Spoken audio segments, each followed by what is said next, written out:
Vamos, que tenemos poco tiempo.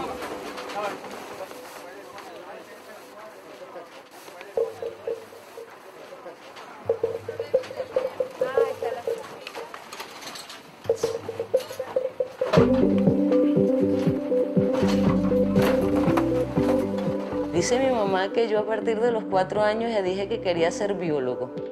Yo tenía sin duda una mezcla mental porque quería descubrir la Atlántida y a la vez quería ser biólogo marino, según cuenta mi madre. Y dice que nunca abandoné la idea de que así iba a ser. ¿Cómo lo sientes, Capi? ¿Bien? ¿Ah? ¿Todo bien? ¿No crees mucho peso ni nada? No, está bien. Ok. Lleva el casable, que no le vaya a caer gasolina ni nada. Realmente queda un poco. Desde pequeño yo siempre llevaba ranitas, pececitos, mascotas, siempre tenía todos los animales recogidos en la casa y mi familia, mis padres, mis hermanos han vivido con eso, ¿no? O sea, hay una impronta familiar. Yo creo que yo soy la rara de la familia ahí, ¿no? Porque yo hago una cosa diferente y ellos, bueno, ya se fue para el monte. Es otra visión, realmente es lo que se tiene del científico, yo creo. En casa de Juan todavía quedan las cavas con pollo, entonces que la bajen ahora. Sí, Para la Managua. Ismael. Un vuelo más aparte de este. Estar hasta a las 5:30 aquí en Canaima de poner combustible y salir a esa hora para la Managua. Bueno, vamos a ver, tú calculas. Ok.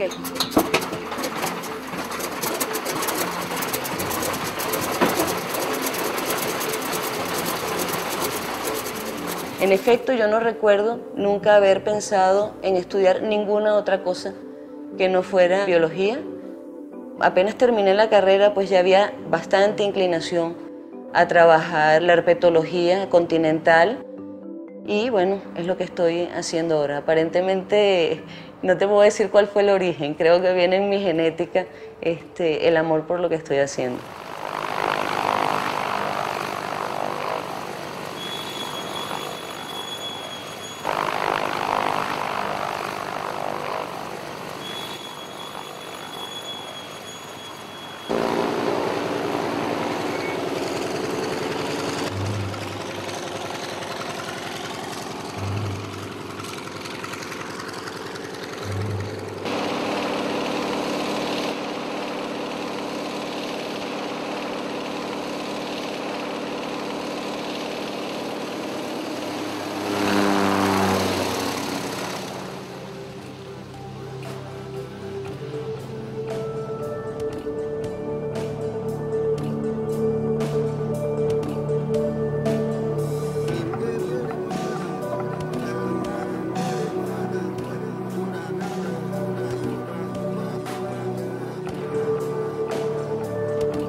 Me inicié con peces en una excursión a las selvas de Barlovento, que estaba bañándome, y vi una variedad tan grande, tan increíble de peces de agua dulce que me llamó muchísimo la atención y a partir de ese momento creó una pauta en mi vida y me dediqué al estudio de los peces, que es la ictiología.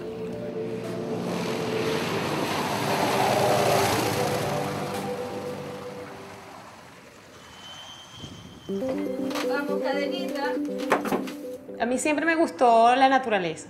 De pequeña yo me crié en el campo, de mi niñez la pasé allá y siempre tuve mucho contacto con las plantas, con la naturaleza en general. Sí fui un poco presionado por mis padres al principio para buscar alguna carrera, la típica, ¿no? De algo pues, empresariales o administración o medicina. Yo estudié un año de medicina, pero lo que me gustaba era esto. Yo creo que la gente en la vida tiene que hacer eso, buscar y trabajar en lo que te gusta y si te pagan, mejor todavía. Yo creo que hay una tensión original y es que todo funcione bien. Son 3 o 4 toneladas de equipo, son 23 a 28 personas. En mi caso yo soy el coordinador del proyecto, de forma que tengo una gran responsabilidad en que todo funcione correctamente, en que todo el mundo se sienta bastante bien, en que tengamos todos los suministros adecuados, en que las personas que contratamos para estar con nosotros sean los más altamente calificados para estar en el campo. Esa es la atención real. La atención real es todo ese proceso para llegar al sitio. Científico es una palabra que a mí me gusta poco porque porque es como que muy grande. A mí me gusta verme como investigador.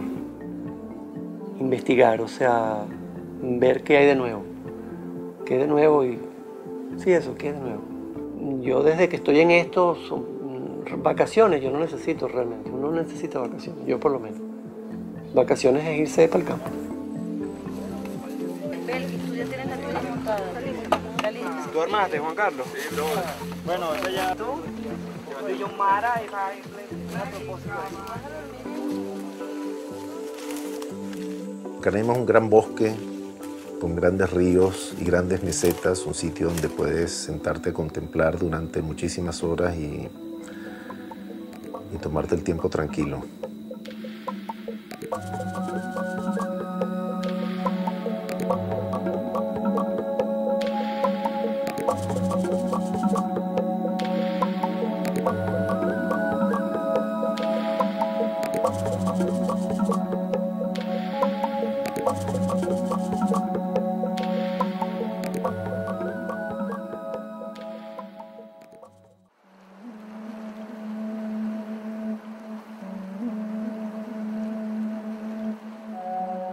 Primero tenemos que situarnos en la región del Parque Nacional Canaima. Estamos en las cabeceras del río Cucurital. El río Cucurital forma parte de la inmensa cuenca del río Caroní, que al mismo tiempo es un afluente del río Orinoco. Todo lo que es la región del Parque Nacional Canaima, la Llantepuy y el río Cucurital están marcados dentro de lo que es el escudo guayanés. El escudo guayanés junto con el escudo brasileño son las dos formaciones geológicas más antiguas de todo el planeta. Nos remontamos al periodo en el cual lo conocemos como la Gondwana, donde estaba África unida con América del Sur. Las condiciones ecológicas, las condiciones geológicas y una serie de variables ambientales más específicas que encontramos en este lugar son las mismas que encontramos en millones de hectáreas en otras regiones del escudo guayanés, entiéndase Guyana, Brasil, el sur de Colombia y ciertas zonas de África. El proyecto surge con la idea de generar un proyecto multidisciplinario, multiinstitucional, dirigido a evaluar biodiversidad en la región de la Guayana venezolana. Esta área en la cual estamos ubicados está próxima a una de esas periferias, que es el río Caroní, que sufre una serie de presiones bien severas y bien serias, tanto de asentamientos como de aprovechamiento, por ejemplo, de oro. Pues cuanto mayor información podamos tener, pues hablaremos con mayor propiedad de lo que se debe y no se debe hacer en un área como esta. El área de Cucurital reúne una serie de características muy interesantes que lo hicieron meritoria de este proyecto, por la cual se eligió ese lugar y no otro. Porque ambientes así en la Guayana venezolana, posiblemente y seguramente hay muchos. Primero está al pie de la Ollantaytambo, una zona que ha estado y está y seguirá estando bajo fuerte influencia turística, bajo fuerte influencia de desarrollo. Segundo, es una zona que, a pesar de que hay comunidades indígenas viviendo dentro de la cuenca y en los alrededores, no ha sido muy intervenida, sino más bien poco intervenida. Estos son unas plantitas carnívoras. El género es Drosera. Los insectos vienen atraídos por esta sustancia, que es azucarada, y se quedan pegados y la matita cierra y los digiere. En todas las partes altas, las cabeceras de las cuencas, representan los lugares más importantes para la conservación, no solamente desde el punto de vista de la producción de agua, que es la garantía para que funcionen todas las compañías hidroeléctricas y bueno, el recurso hídrico para todo el país, sino que es el lugar donde siempre están los endemismos, es decir, las especies únicas solamente viven en pequeñas secciones, en el caso de los peces o de los invertebrados acuáticos, viven en pequeñas secciones de 3, 4, 5 kilómetros o 20 kilómetros. Son zonas donde existen endemismos por una serie de particularidades geológicas y tectónicas únicas.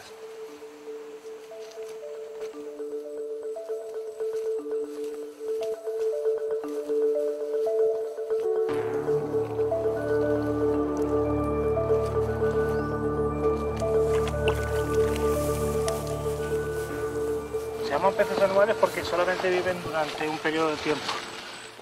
Estos charcos se secan ahora, ellos se mueren, entierran los huevos y hasta las próximas lluvias no vuelven a nacer.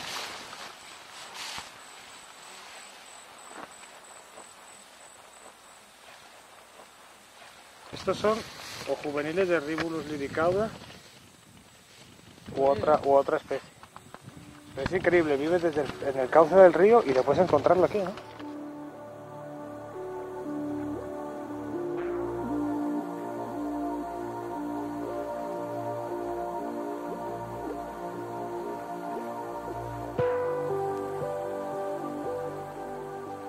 La población realmente indígena considera la cuenca del Cucurital como un refugio de fauna para sus actividades de cacería de subsistencia.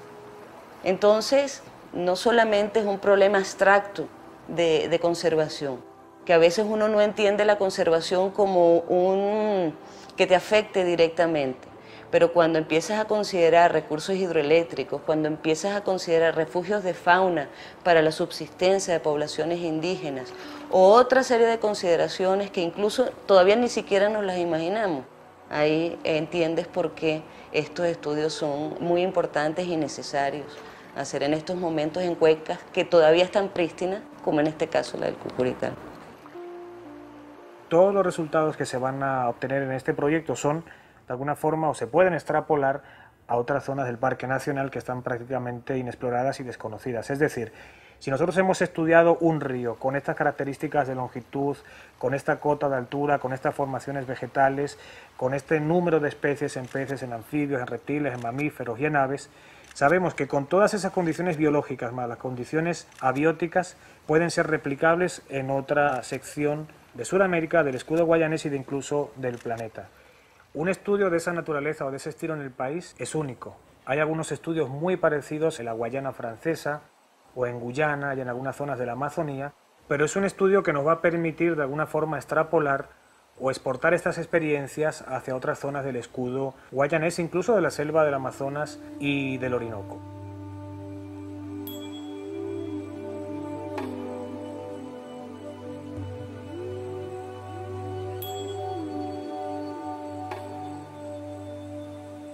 Estas son las broquinias, que también están en las cimas de los tepuyes. Arriba forman inmensas turberas.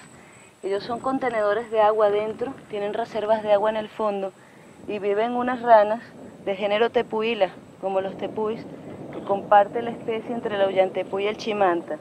Ellas viven aquí pegaditas y cuando uno las molesta se dejan caer en el fondo y con la cabecita tapan el fondo del tubo.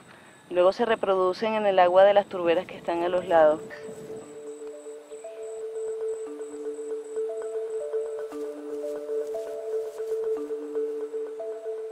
Y queramos o no, por mucho que seamos cuidadosos con el ambiente, que seamos ecologistas, en el buen sentido de la palabra, siempre va a haber una intervención.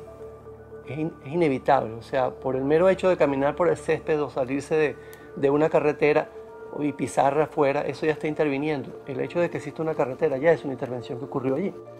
Entonces, vamos a intervenir cosas, vamos a intervenir, es necesario. Muy bien, ¿cómo sabemos qué comunidades podemos darnos el lujo de intervenir más y cuáles menos?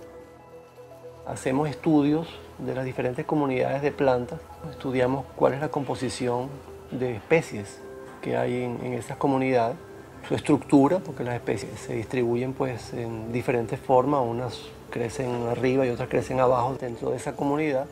Por comunidad es cualquier cosa, una comunidad es un bosque, una comunidad es una sabana, una comunidad es un espinar. Estudiamos las especies, su estructura y también su funcionamiento. En época de lluvia, toda esta sabana se inunda, el agua corre por estos canales, crecen algas como las que vimos atrás donde estábamos pescando. Y cuando se secan los canales, se secan las algas y forman todas estas estructuras. Si apenas comienza de nuevo el nivel del agua a subir, ellas vuelven a crecer y se ponen verdes oscuros como las que vimos atrás donde pescábamos. Resulta realmente increíble pensar que prácticamente no existen proyectos en nuestro país que involucren diferentes disciplinas. El proyecto Cucurital tiene esa característica. Es probablemente el segundo, el tercer proyecto que se lleva a cabo en el país donde están involucrados pues tanto aspectos físicos como son relieves, geografía, etcétera, una parte de vegetación y flora y grupos de vertebrados terrestres y acuáticos. E independientemente de que el proyecto no contempla invertebrados acuáticos o terrestres, nosotros colateralmente los hemos estado colectando. Entonces eso significa que tienes diferentes visiones de diferentes grupos que integrados en una visión global puedes entender mejor el ecosistema que no los estudios parcelados de cada una de las disciplinas.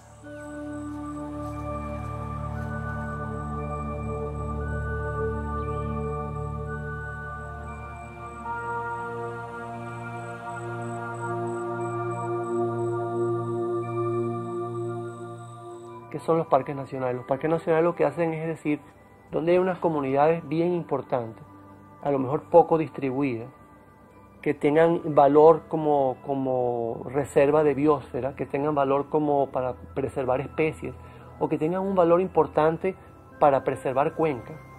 Vamos a un ejemplo bien claro, un tepuy. Podemos darnos el lujo de intervenir y decir, vamos a hacer una autopista que cruce a través de los tepuyes, y de repente vamos a hacer un puente entre uno y otro. La respuesta es no. ¿Cómo sabemos eso? Porque nos hemos dado la tarea de estudiar los tepuyes, de estudiar la vegetación que hay en los tepuyes, y hemos descubierto que en esas comunidades vegetales hay muchas especies que son endémicas, que solo están allí, y no solo allí en Venezuela, sino que allí en el mundo. Esa es la motivación.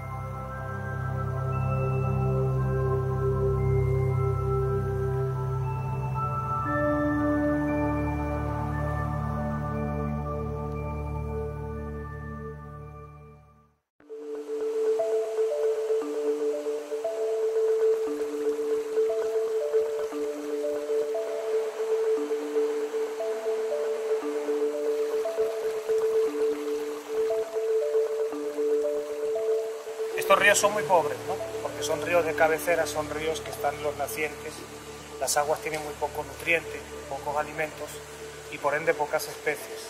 Apenas hay un par de ellas, un bagrecito y una sardina que pueden remontar desde el río principal, suben aquí, pero casi no hay recursos y la mayoría que lo comen es material alóctono, es decir, que viene de afuera, del bosque, insectos, hormigas, arañas, etc.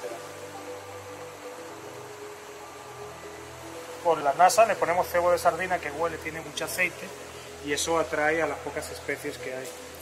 Particularmente estamos buscando una especie de cangrejo que se llama Fredius stenoleus, que es endémico de esta región, solamente vive en las cabeceras de los afluentes del Caroní y del Alto Río Caura, que es una prueba que de alguna forma demuestra que en el pasado estuvieron unidas a través de otros cursos de agua, tanto las cabeceras del Caura como las del río Caroní. Y estas se dejan toda una noche, el cebo aguanta 2 días.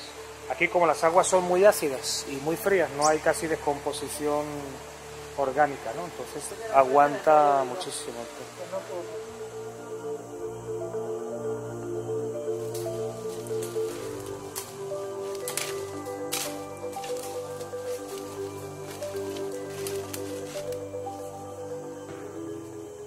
Estamos montando la cuadrícula para instalar las trampas. En esta cuadrícula tenemos 600 puntos de trampas y se está tratando de cubrir el área de acción de las especies a colectar. En una pica de 200 metros se establecen 20 puntos a 10 metros de distancia cada uno aproximadamente. En cada punto se ponen 3 tipos de trampas. ¿Por qué 3 tipos de trampas? Porque dependiendo de la actividad o el hábitat de uso de las especies a capturar, ellas podrían tener cierta preferencia por algún tipo de trampa. La trampa Sherman, que se utiliza más que todo para roedores que viven en cuevitas y buscan protegerse más. Tenemos la trampa de golpe, que básicamente la colocamos en los troncos o en las lianas para captura de roedores o mamíferos arbóreos que por lo general casi nunca bajan al suelo, ¿no? Y las trampas National, en este caso, son para animales más grandes, roedores grandes, y se eligen estos 3 tipos de trampas debido a la preferencia que puedan tener cada especie. A1 es este. Estoy ahorita colocando las marcas donde van a ir el set de 3 trampas, indicando aquí el punto, como son 20 puntos y 10 letras, vamos a decirlo así, la cuadrícula. Entonces aquí en cada uno de estos flagging lo que hacemos es colocarle el punto en que estamos. Por ejemplo, aquí estamos en el C4. Entonces, este punto se reparten las trampas, los 3 tipos de trampas, para llevar como un control. Ese tipo de animales tienen ciertas rutas que siempre frecuentan para buscar su alimento. La idea es tratar de descubrir dónde son esos sitios, intercambiando los lugares donde ponen las trampas, donde van cayendo. A medida que van pasando los días, uno ya va percibiendo dónde es que están y cuáles son sus rutas para buscar el alimento. Más o menos tratamos de buscar lugares como correderos, como rincones, como líneas donde ellos puedan ir camuflados, ¿no? Fíjate que nunca caminan por medio del bosque, sino siempre trato de ubicar las trampas debajo de troncos. Para eso más o menos pensamos como un ratón, ¿no? Lo que hace falta es mucha información a la gente. Como nadie sale con un hacha a cortar un árbol, cree que no está afectando el medio ambiente. Sin embargo, quien hace uso de combustibles, de detergentes, de reemplazo permanente en un consumo de electrodomésticos, es decir, hay una cantidad de conductas que están íntimamente ligadas con un deterioro del medio ambiente, y hasta tanto el ciudadano común no comprenda esa relación, pues va a ser bien difícil, ¿no?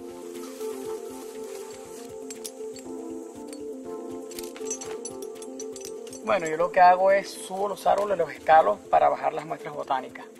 Si hay frutos, si hay flores y las hojas. Ahorita vamos a bajar 3 matas, 3 muestras, entonces tenemos 3 árboles que están prácticamente consecutivos. Vamos a tratar de subir por el medio y desde el medio puedo bajar los dos laterales. Y así se ahorra tiempo y energía.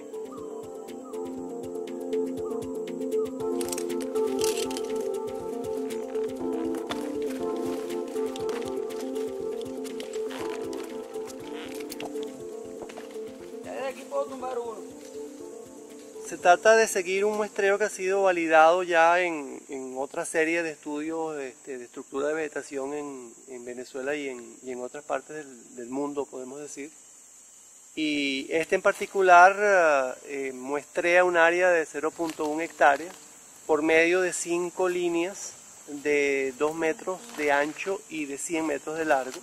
Y la suma de ellas da un total, una anchura de 10 metros de diámetro y 100 de largo, y eso permite pues tener una medida estándar que se puede comparar con otras mediciones hechas en estructura de bosque en el trópico o en otras partes del globo, y entonces poder decir, bueno, mira, este bosque que tenemos nosotros aquí tiene un número de especies o tiene un número de individuos que se puede comparar, es mayor o menor que el que se consigue en otra parte, o las especies que hay aquí son iguales o diferentes, y cómo son esas especies en relación, digamos, al sustrato que tenemos en este sitio, la pendiente que tenemos en este sitio, el clima general que hay en esta región, y hacer comparaciones de ese tipo.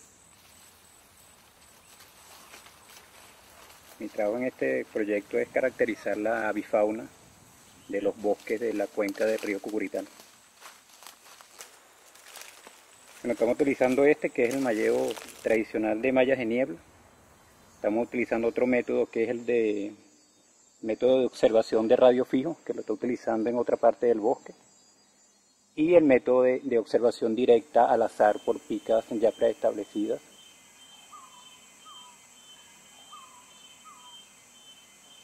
Cada una de las personas que sale al campo trata siempre de llevar sus anotaciones sobre las observaciones que está viendo en el momento que está realizando el trabajo de campo. En mi caso, estoy utilizando el cuaderno de campo para hacer un pequeño mapa de dónde estoy dejando colocadas cada una de las trampas, ya que en cada punto hay 3 trampas. A la hora de buscar 600 trampas puede ser un trabajo bastante complicado y tedioso. Para ello llevo un registro de más o menos el vector de donde estoy dejando cada trampa. Este vector sale desde el punto central, que es donde estamos estableciendo la estación. 7 centímetros el primero. Perfecto. 6. Ok. Se mide 3,5.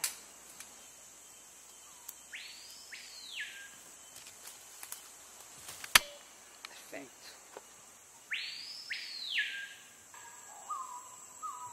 Vamos a colocar tantas plaquitas cuantos árboles entren dentro de una distancia que es 1 metro a cada lado de esta línea de nylon que hemos puesto, 1 metro para acá y 1 metro para este lado. Y además que los individuos tengan más de 2,5 centímetros, 2,5 o más centímetros de diámetro. Entonces, bueno, entrarán arbolitos pequeños o árboles tan grandes que tendrían 25, 28 centímetros o mayores aún. Esas son las especies que entran en este muestreo.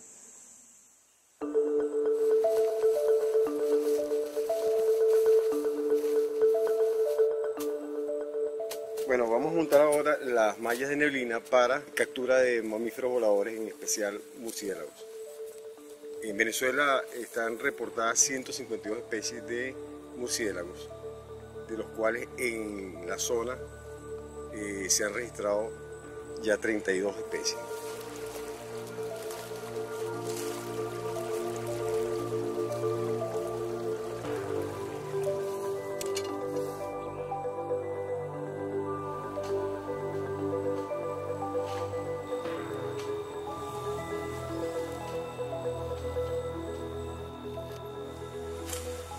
Ahora vamos a subir este lado de la malla lo más alto que se pueda y que permita la malla para colectar entonces los murciélagos que saliesen del bosque hacia la claridad de la sabana.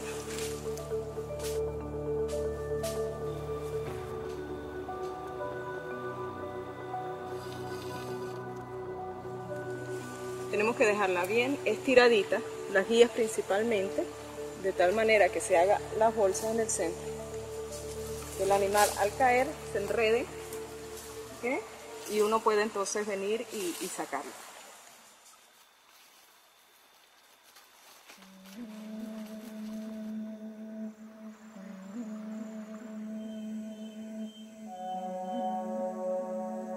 Canaima es un canaimo. El significado canaimo es temo, que es una persona invisible. Y no se ven, se silban anoche, igualito como suena, como silba del murciélago. Se suena pero bajito.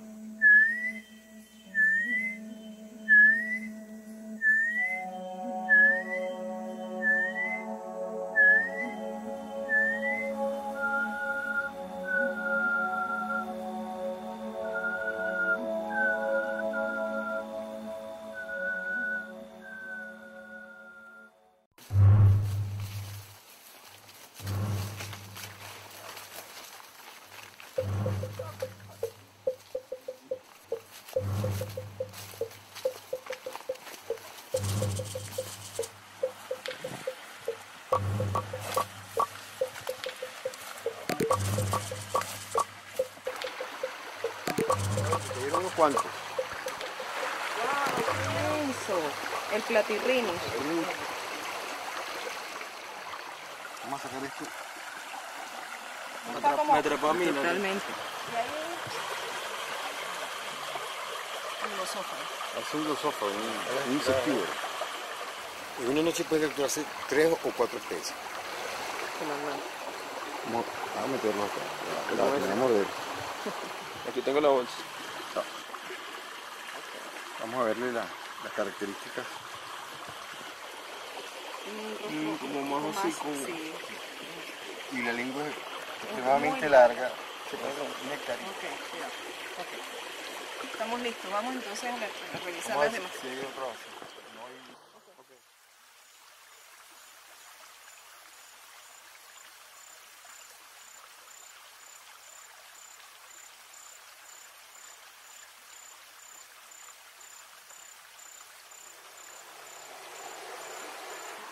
Estamos en el río Barití-Mopá, que es el último afluente de la cuenca del río Cucurital.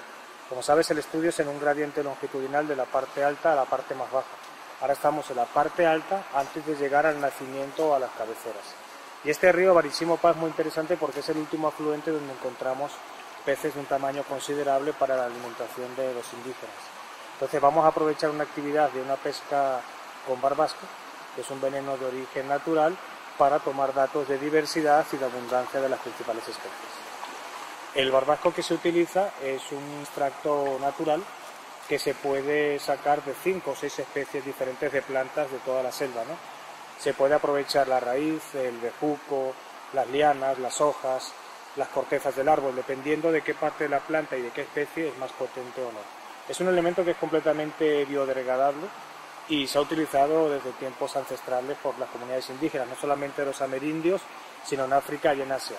Y no ejerce un efecto tan impactante o tan extractivo como mucha gente cree, porque al día siguiente los ríos son nuevamente repoblados y es un equilibrio ecológico que existe entre el Pemón y su fauna acuática.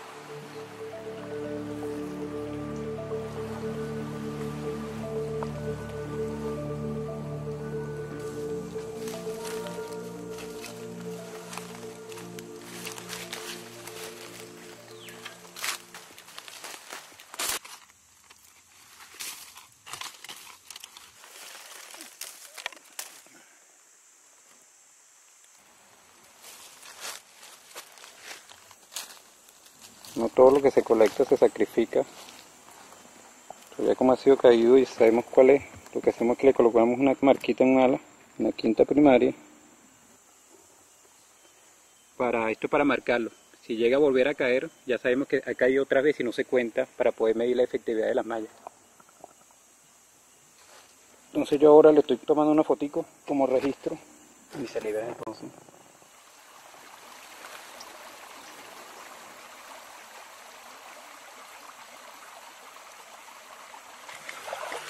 Otra especie nueva para la ciencia. Esto para darte una idea de que todo lo que se encuentra en estas zonas son endemismos. Esto es un bagre. Normalmente todos los bagres tienen estas barbillas o bigotes, por eso le llaman peces gatos. Este es un animal que tiene unos odontodes, que son unas espinas en las branquias, que le permiten subir y trepar por los altos, por las cataratas. Por eso es la especie que llega más alto aquí en todas las zonas de los tepuyes de la Gran Sabana y del Parque Nacional Canaima. Es el pez que llega más alto, que remonta a todos los ríos. También es una especie nueva del género Trichomicteridae, de la familia Trichomicteridae.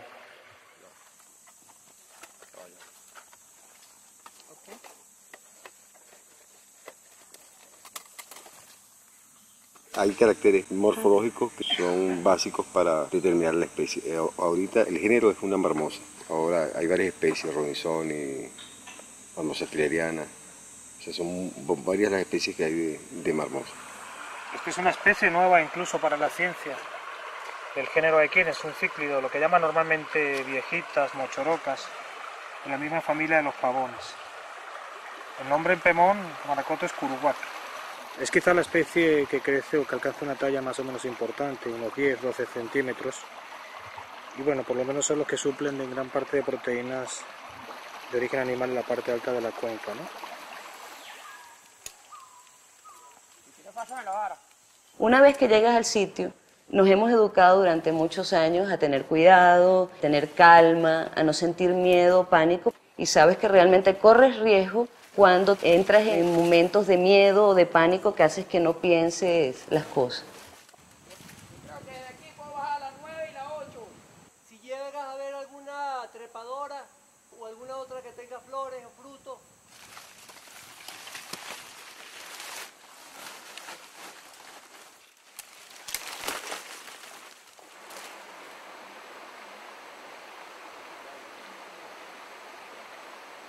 esta especie en particular es una especie depredadora, ¿no? Que se alimenta de otros peces también más pequeños. El cuerpo del pez aquí, donde están todos los órganos, el estómago, los intestinos, están en la porción anterior del cuerpo. Todo el resto del cuerpo, desde esta distancia hasta acá, del animal, son puros órganos eléctricos. Esa electricidad la utilizan para localizar a sus presas, para reconocer a otros individuos de la misma especie, o para reconocer también individuos de otras especies, también para localizarse, para poder navegar. Son peces nocturnos, son de hábitos nocturnos y ese es su sistema de localización, ¿no? También.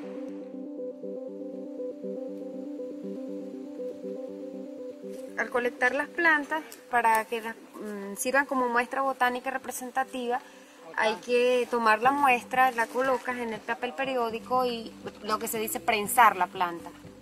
Entonces tratamos de que la planta tenga caracteres vegetativos y reproductivos, es decir, que tenga parte de hojas, raíz, tallo, en caso de que se pueda, y los reproductivos serían flores y frutos. En caso de que no las hubiera, no importa, de todas maneras se toma una muestra porque esa va a servir de referencia para poder identificarla, es decir, llegar a un nombre científico, ¿no?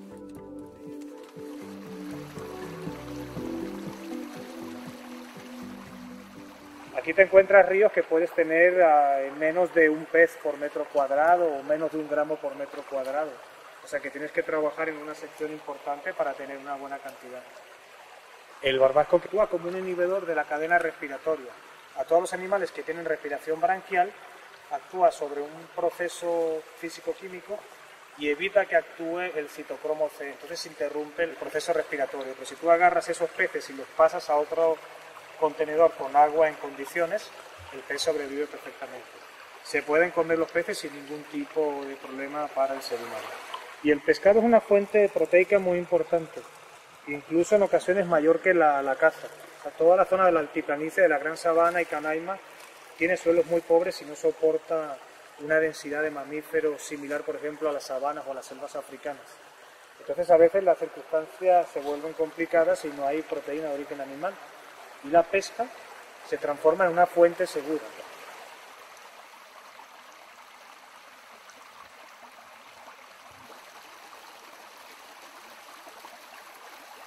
Entonces se trata de dejar unas cuantas en el periódico, pero no muchísimo, porque si no, no permite la observación de los caracteres que necesitamos que se vean.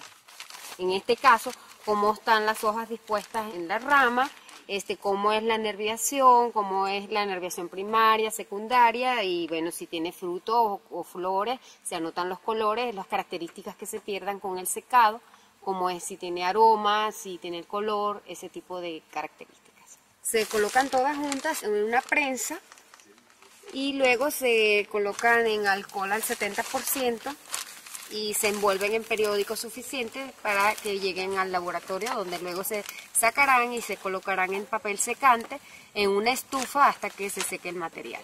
De esa manera se evita que se pudra el material mientras estamos acá, ¿no?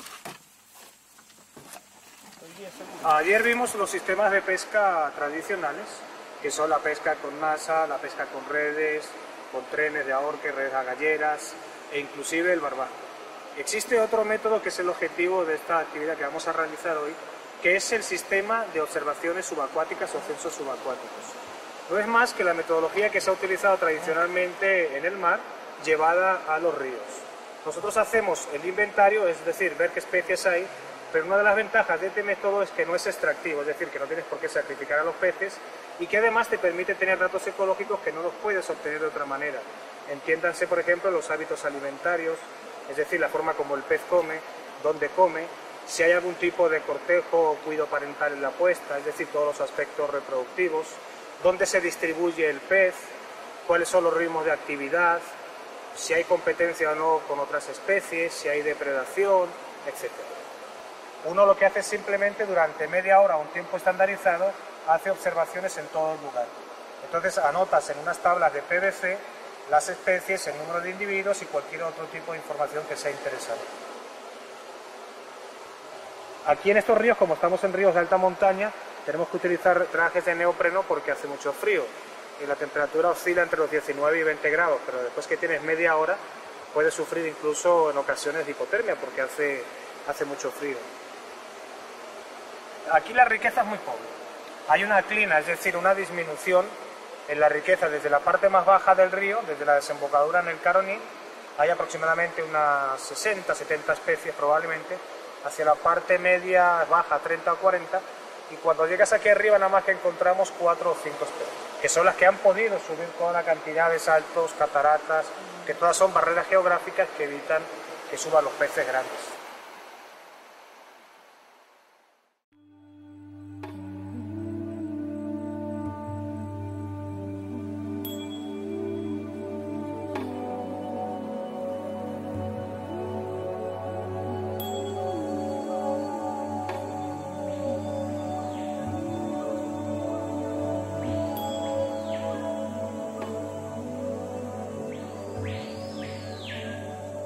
Hay diversas disciplinas en las cuales el conflicto con el sacrificio de animales está presente, ¿no? Hay una serie de principios éticos alrededor de esto que hacen al trabajo de la ciencia con animales y nosotros los compartimos. En todo caso, lo que basa y lo que justifica desde el punto de vista ético este tipo de trabajo es el de contribuir a garantizar la preservación de las especies en el tiempo, garantizar ambientes sanos y poblaciones viables. Y bueno, los estudios a veces conllevan la necesidad de obtener información y es lo que nosotros hacemos de la manera más cuidadosa posible. En ese sentido, los muestreos que hacemos toman muy pocas muestras dentro de lo que es el tamaño de las poblaciones con las cuales estamos trabajando, ¿no? De manera que desde el punto de vista ecológico el impacto de nuestro trabajo es absolutamente nulo y creemos que el aporte que se hace es fundamental para la preservación de estos ecosistemas y garantizar que estas especies puedan perpetuarse en el tiempo. Estamos fijando los animales que fueron colectados ayer. Diferentes grupos de trabajo colectaron ejemplares en el bosque, nosotros aquí en la sabana y en la quebrada fotografiamos algunos ejemplares, les asignamos un número de campo bajo el cual se anotan toda la descripción de color, dónde fueron colectados, quién los colectó, la hora o la actividad, si estaban cantando, si estaban en las piedras del río, en el agua, etc. Se colocan en cierta posición con los dedos extendidos para poder observar bien las palmeaduras y los tubérculos de las manos, que son caracteres diagnósticos en la identificación de las ranas. Después le atamos la etiqueta y los transferimos al alcohol etílico, que es la forma como ya se preservan finalmente en los museos. Después de haberle tomado todos los datos, mediciones como el largo total, el iris, el pico y el color de las patas. Esas son mediciones reglamentarias para tener la información completa del ejemplar. En mi caso particular o en el caso de todos los compañeros del museo que trabajamos en ciencias naturales, durante cierto periodo, hasta de los años 60 a los 80, habíamos sido tildados o considerados como naturalistas, como los típicos científicos o expedicionarios que van al campo y después se encierran aquí en las catacumbas, en el museo, entre los frascos, identificando los bichitos y estamos aislados completamente de la realidad del país o del mundo. Y eso hoy en día es una situación completamente distinta. Las ciencias naturales y dentro de las ciencias naturales la zoología y dentro de la zoología los estudios de los vertebrados, de los peces, de los anfibios, de los reptiles, han tenido una gran importancia, un gran avance en los últimos años, que es lo que se conoce o que está en boga como biodiversidad o biodiversity por los americanos. Pero eso se conoce ya hace muchísimos años de las colecciones que tenemos aquí en los museos. Estas colecciones, por supuesto, las utilizan todo el mundo científico nacional e internacional, pero en este tipo de proyectos que estudian la biodiversidad estamos buscando siempre la aplicación, es decir, la conservación y el manejo de los recursos.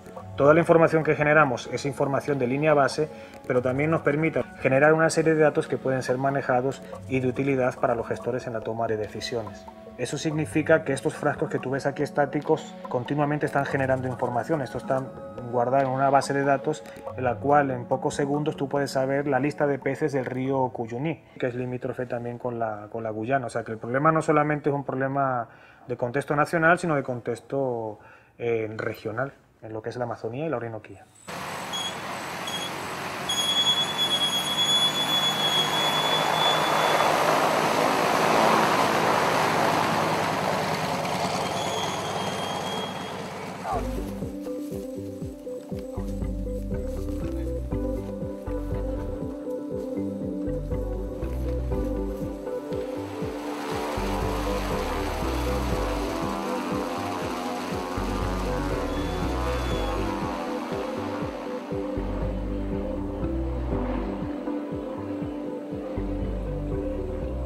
Esa zona es mágica, tiene muchas cosas únicas en el planeta. Tenemos que entender que son afloramientos precámbricos, son las tierras más viejas del planeta. En una pared de un tepuy podemos ver secuencias de millones de años de evolución, millones de años de procesos geológicos, de erosión, de fragmentación, de fracturas, lavas volcánicas, en fin, ya solo en la parte de geología es absolutamente magnífico. Por otro lado, sentirte que está frente a una montaña que entre su tope y tú, pues tienes 2.000 metros, 1.500 metros, es verdaderamente impresionante. Desde el punto de vista escénico, es increíble ver las areniscas rosadas juntamente con una vegetación exuberante, una cantidad de fauna, miles de saltos de agua, ya hace que uno se sienta sobrecogido por ese aspecto. Si a eso además sumamos una vegetación que es única, una fauna que es única, ambientes totalmente prístinos, que no han sido tocados mucho por la mano del hombre, bueno, sin duda estás en un sitio mágico.